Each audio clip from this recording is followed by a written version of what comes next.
ကဲ hello အားလုံးပဲမင်္ဂလာပါဒီနေ့ဆီယမရဲ့စာအုပ်ပေါ့နော်ဒါတိချက်ကိုယ်တိုင်ထုတ်ထားတဲ့စာအုပ်ပေါ့ဒီမှာဆိုရင်ဆီယမရဲ့ဖုန်းနံပါတ်ပါတယ်ဖုန်းနံပါတ်08538463တိချက်ရဲ့ဖုန်းကဒီတစ်လုံးပဲရှိရနော်တခြားဖုန်းတွေလုံးဝမသုံးဘူးနော်ပြီးတော့ဒီစာအုပ်ကရောင်းပါတယ်ဒီလကုန်ဆိုစာအုပ်ထွက်ပြီနော်လိုချင်တဲ့လူလည်းရတယ်တအုပ်ကို3000ခွဲနော်တအုပ်ကို3000ခွဲပါအဲ့တော့ဒီစာအုပ်ထဲမှာဆိုရင်သူကနော်ဒီမှာမြန်မာအတန်ထွက်ရှိမယ်မြန်မာတရုတ်အတန်ထွက်ရှိမယ်မြန်မာအဓိပ္ပာယ်ရှိမယ်ဒါကကြတော့လေဒီဖင်းထည့်ထားပေးတယ်ဖင်းရတယ်တအားပြောလို့ပေါ့နော်ဖင်းဆိုတာဒါအခုဒီတိုင်းပဲချရထားနော်ပုံမှန်ဆိုရင်တရုတ်အတန်ထွက်ရှိမယ်မြန်မာအဓိပ္ပာယ်ရှိမယ်ဒီဖင်းနေမပါဘူးနော်ဒါကတော့ဟိုပါလေလောလောဆယ်ဗီဒီယိုရိုက်တဲ့ခါကျတော့ဖင်းမပါဘူးပြောကြလို့နော်ဒီချက်ထည့်ထားပေးရဒီချက်စာအုပ်ပုံစံကကြတော့ဒီလိုမီးနင်းပါမယ် exercise ပါမယ်เนาะလေ့ကျင့်ခန်းပါမယ်အဲ့တော့ပုံမှန်ဆိုရင်ဒီလိုမျိုးအတန်ထွက်ထည့်ထားတယ်ပြီးရင်သူ့ရဲ့အဓိပ္ပာယ်ပေးထားတယ်ဒါကကြတော့အပြောတည်တဲ့လူတွေအတွက်ပဲတင်တန်းအတွက်ပဲထုတ်ထားတဲ့စာအုပ်ဒါပေမဲ့အပြင်ကလူတွေဝယ်ချင်တယ်ပြောလို့တာရောင်းပေးရပုံမှန်ဆိုလုံးဝမရောင်းပေးဘူးเนาะအဲ့တော့ကဲစပြောမယ်မှာဆိုရင်ခိုင်လန်ဆိုတဲ့အဓိပ္ပာယ်ပွင့်လင်းတယ် social ကြတယ်ပြောတာအရန်ပွင့်လင်းတယ်ပေါ့เนาะနောက်တစ်ခါနှိပ်ရှန့်เนาะနှိပ်ရှန့်တန်းချွင်เนาะနှိပ်ရှန့်ဆိုတဲ့အဓိပ္ပာယ်ကသူ့ရဲ့နှိပ်ရှန့်ဆိုတာဇာရိတကိုပြောလိုက်တာတန်းချွင်ဆိုတဲ့အဓိပ္ပာယ်ရိုးအေးတယ်လို့ပြောလို့ရတယ်เนาะထားတဲ့နှိပ်ရှန့်ဆိုသူ့ရဲ့ဇာရိတကတန်းချွင်ရိုးအေးတယ်လို့ပုံစံသူ့ရဲ့ပုံစံနှိပ်ရှန့်ဆိုတာပုံစံကိုလည်းပြောလို့ရတယ်เนาะတန်းချွင်ဆိုတာရိုးအေးတယ်ပေါ့เนาะနောက်တစ်ခါပေါက်ကြဆိုတဲ့အဓိပ္ပာယ်ပေါက်ကွဲတာဥပမာငါဒေါရတွေကပောက်ကွဲတော့မယ်အဲ့လိုပြောလို့ရတယ်လို့ဒေါရကြီးတယ်လို့ပြောလို့ရတယ်ပောက်ကွဲတယ်လို့ပြောလို့ရတယ်နှမျိုးလုံးပြောလို့ရတယ်เนาะမားဟူ粗心ဒါကြတော့ပေါ့ဆတာပေါ့ဆဖြစ်တာပေါ့เนาะနင်အရင်ပေါ့ဆတာပဲအဲ့လိုခါမှာသုံးတာရှိရှင်းဆိုတဲ့အဓိပ္ပာယ်ဆေးဆက်တေချတယ်ပေါ့เนาะနောက်ခါတတန်ဆိုတဲ့အဓိပ္ပာယ်အရင်အတင့်ရဲတာเนาะအတင့်တော်တော်ရဲတယ်အဲ့လိုမျိုးပြောတာတတန်ချိန်မော့ဆိုတဲ့အဓိပ္ပာယ်လုံးဝတိတ်စိတ်နေတာတိတ်စိတ်စွာနေတာပြောတာချိန်မော့နော်တာဖန်ဆိုတဲ့အိဗယ်ရက်ရောတာအရန်ရက်ရောတယ်သူများကပေးတယ်ကန်းတယ်အဲ့လိုမျိုးပေါ့နော်ရှောက်ချိဆိုတဲ့အိဗယ်ကစီကုတ်တယ်နင်က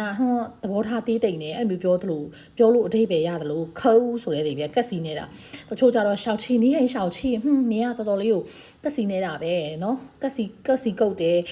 ဘယ်လိုပြောမလဲအဲ့လိုမျိုးပြောလို့ရတယ်ပေါ့နော်နောက်တကူခေါင်းဆန်တာ自私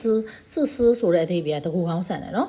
နောက်တစ်ခါစိတ်အေးထားဆိုရင်လိန်ကျင့်လို့ပြောရင်စိတ်အေးထားချစ်စရာကောင်းတာ优质အရင်ချစ်စရာကောင်းတာသူ့ပုံစံလေးကတော်တော်လေးကို优质တယ်ပေါ့နော်လို့ပြောလို့ခါတာကြရင်优质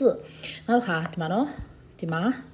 调皮ဆိုပြောင်းချောနိုင်တာမြောက်လိုမျိုးပုံစံပဲเนาะ调皮ဆိုပြောင်းချောနိုင်တာပြောတာကွိုင်းဆိုတဲ့အဓိပ္ပာယ်ကလိမ်ပါတယ်ထင်းခွဆိုတာစကားနားထောင်နေကိုပြောတာထင်းခွစကားနားထောင်နေကွိုင်းလိမ်ပါတယ်เนาะစကားဆက်ပြီးပြောတယ်ဆိုလျောက်ထင်းအလာပါတလာပါတွေပြောတာလျောက်ထင်းငါတို့ကအလာပါတလာတွေပါတယ်ပြောနေကြသူများအတင်ခုတ်တာတို့တယောက်နဲ့တယောက်စကားပြောနေရလို့ဆိုရင်ဒီလျောက်ထင်းကိုပြောတယ်စောခွနဲ့မပြောဘူးเนาะအပြေးလေးကျင့်သည်ဆိုရင်跑步ဆိုရင်အပြေးလေးကျင့်တယ်เนาะနောက်ခေါက်တာချိုဆိုတဲ့အဓိပ္ပာယ်ကောက်ရိုက်တာထီးချိုဆိုတဲ့အဓိပ္ပာယ်ဘောလုံးကန်တယ်ရှာချီဆိုတဲ့အဓိပ္ပာယ်ကြားကွက်ကစားတာเนาะကြန့်စိမ်းဆိုတဲ့အဓိပ္ပာယ်ကျမ်းမာရေးလေ့ကျင့်တယ်ကြန့်စိမ်းဖန်เนาะကြန့်စိမ်းဖန်လို့ပြောရင်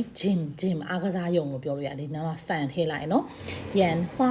ဆိုတဲ့အဓိပ္ပာယ်မွေးမြူတာကိုပြောတာဟွာဆိုတာပန်းပေါ့ရန်ဟွာဆိုတာပန်းဆိုင်တာကိုပြောတာเนาะကွန့်ကျဲဆိုတဲ့အဓိပ္ပာယ်ဈေးပတ်တာဈေးတွေရှောက်ပတ်တာကိုပြောတာထန်းချင်ဆိုတဲ့အဓိပ္ပာယ်စံနေရတီးတာကိုပြောတာနောက်ခါရန်ဆိုတဲ့အဓိပ္ပာယ်ဆရာမခုနပြောလို့ကျွေးမွေးတယ်ပြုစုပြောထောက်တယ်เนาะခြုံမှုဆိုတဲ့အဓိပ္ပာယ်တရိတ်ခြုံမှုဆိုတာလောက်တွေပိုးမွားတွေ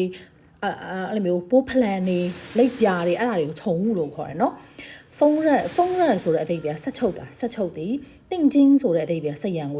ငွေเนาะတင်ကျင်းရာချင်းဆိုတဲ့အဓိပ္ပာယ်ပေါင်ကြီးထားရတယ်ပြောတာချမ်းထိုင်ဆိုတဲ့အဓိပ္ပာယ်ကောင်တာစားတောက်ဆိုင်တွေဟိုတယ်တွေမှာရှိ